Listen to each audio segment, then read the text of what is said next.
குறை குட்டி இது எப்படி இது பாரு அப்பா ஒரு 500 பாதுகாக்குது. ஆமா சரியா இது அம்மா இது அது அப்பா அது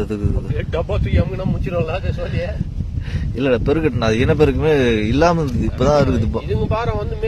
பாருங்க ரோட்டு ஓரம் வந்து பாரு அதுவும் கிட்ட கரை கிட்ட கொச்ச கொச்சன்னு பாரு.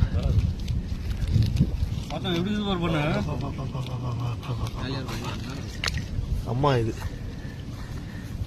எவ்வளவு குட்டிப்பா சுத்தி பாதுகாக்குது பாரு. எந்த மீனும் இல்லாம பாதுகாக்குது பாரு. எண்ணெயும் மறைக்குது பாரு. எல்லாமே பாரு ஒரு டைல்ஸ் சரியா இருக்குது பாரு மீன். அது அப்பா அது வெளியே போகும்போது போயிடும் அவ்வளோதான் போயிடும். கீழே மேல வர்றது கீழே மேல வருது. 3 மீன் கரெக்டாக இருக்குது. சரியா